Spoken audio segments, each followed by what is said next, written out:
I've been fucking hoes and popping pills, feel like a Bud Light. Woo!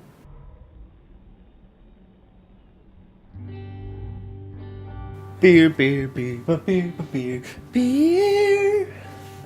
Hello everybody, welcome back to me, Maple Ruski, for another Ruski review. And today the beer I have for you is again in the series of the more mainstream, more macro beers.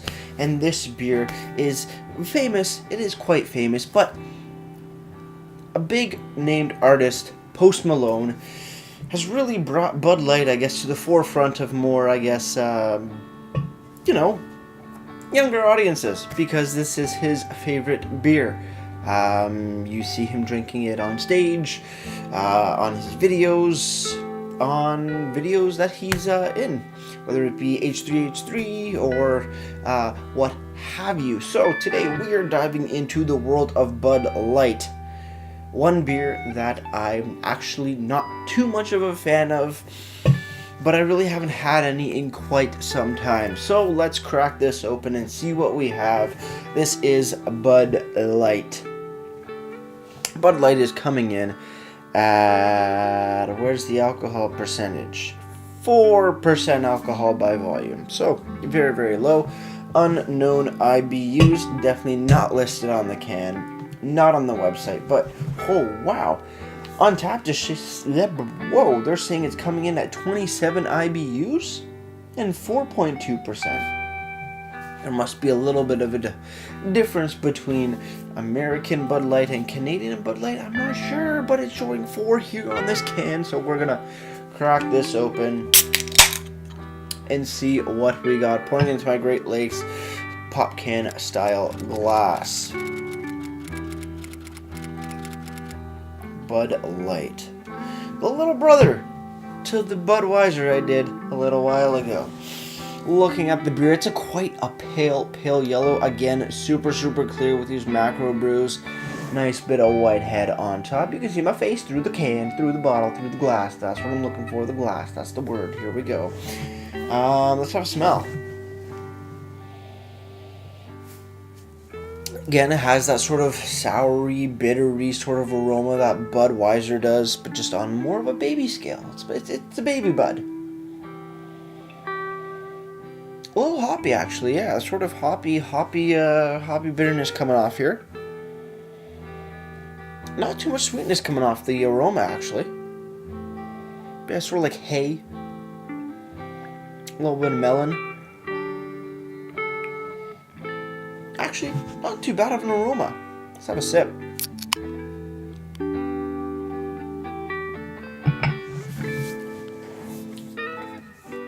And that's where everything sort of changes.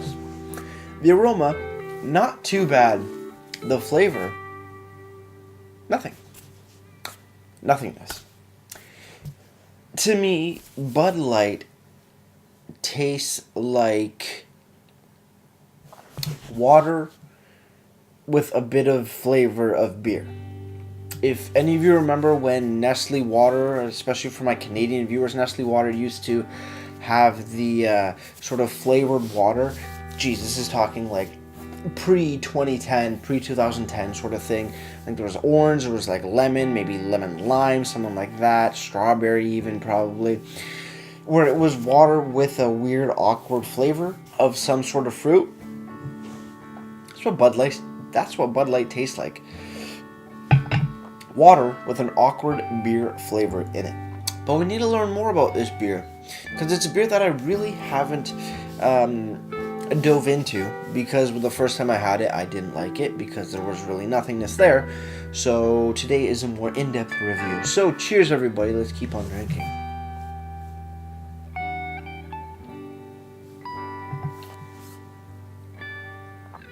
It's almost salty, like semi-salty sweet water with a little bit of beer in there, and that really boggles my mind of why Post Malone really enjoys this beer. Maybe because it tastes so much like water. That could be the reason, or he just got a really awesome sponsor deal through, like, with Bud Light. I have no idea. But I have watched a video of him enjoying some very nice beers and really, really enjoying them. So I want to say that it is probably just the easy drinkability of this, because this is super easy to drink. Even if you don't like beer, you can down this just like water. So drinkability is definitely top notch. But yeah, other than that, I'm not sure why people drink Bud Light. It's bland. It's very, very bland. It's perfect for the light beer category, for sure. But I've had light beers before with flavor that is 100-fold versus this Bud Light. But, you know, I guess there is a market for it. People that don't really like beer but want to drink beer, you can buy Bud Light and have a great friggin' time. 4% isn't the lowest thing in the world. You can still drink a lot and get a nice buzz off it, for sure. You can drink more versus a 5 or 5+% beer, which is, I guess, great.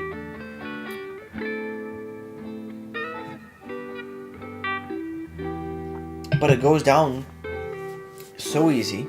There's minimal flavor, a little bit of sweetness, a little bit of saltiness, a little bit of bitterness. The aroma is where it's at though. The aroma has some nice florally, sort of like hoppy bitterness to it. To be honest, compared to the other macro beers, the Canadian and the Budweiser that I've had. But in the flavor profile of this, it's very, very bland, very, very minimalistic. But it goes down like a dream. Very crisp and clean, for sure. Can't go wrong with that. Sits well in the stomach. It ain't bad on terms of mouthfeel, drinkability, all that fun jazz. But when it comes to flavor, it is severely, severely lacking. As you can see, this video is probably no more than 5 minutes long, and it's almost done. It's actually 8 minutes. Looking on the can, though, Bud Light, brewed using the choicest hops and barley malt, Anheuser-Busch, brewed by Labatt Brewing, blah blah blah. Return for refund, 4-point ABV. On the bottom, brewed on date. Some sort of code. I can't understand it. It doesn't make any sense in terms of date codes listed on cans. So we're gonna leave it at that. I do like the can design though. I love the blue. Bud Light's iconic for their blue, but I just love the sort of, a traditional AB Inbev logo at the top or can design, and the big Bud Light here. Very, very nice.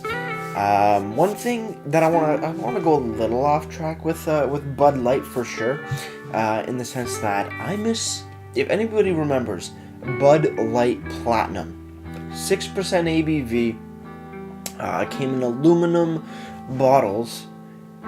That was a good beer.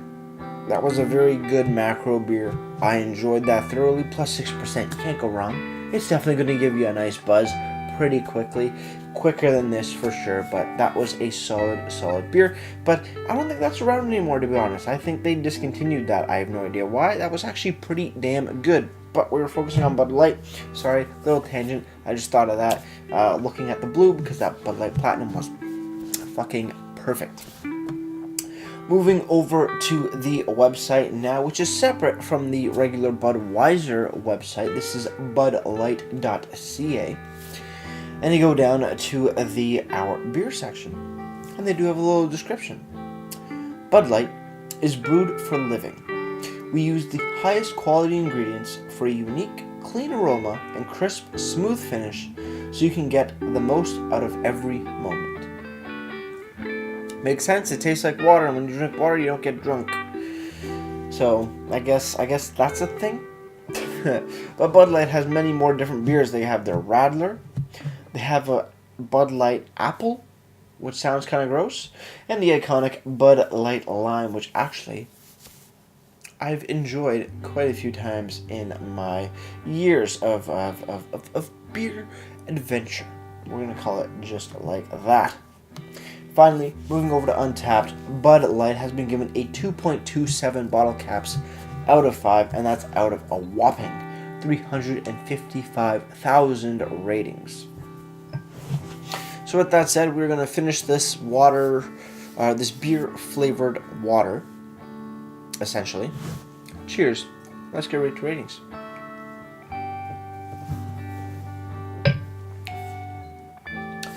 This is a beer for people that don't like beer.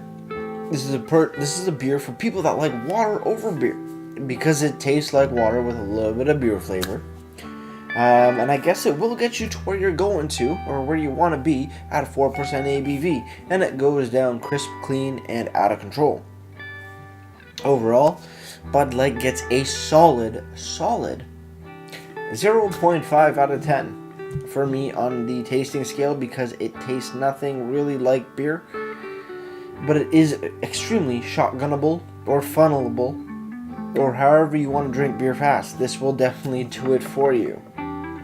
As for presentation, I like the can design. I like it a lot, actually. It's actually pretty badass in my opinion, but no real anything going on here in terms of description, IBUs, all that fun stuff. No real information about the beer. Thankfully, the website does leave you with a little bit of a description, but still doesn't even list ABVs at all on the website. Hell no. Not even on the can design or can picture. You can't see the alcohol by volume. So with that said as well, presentation gets a 3 out of 10. With all that said, guys, if you have any comments, questions, or beer to review in the future, you can leave all that information down in the comment box below. If you want to go ahead and like this video or subscribe to me, Maperuski, that'd be greatly appreciated as well. With all that said, that's going to do it for me, Maperuski, and like I always say, crack your beer and enjoy. Cheers.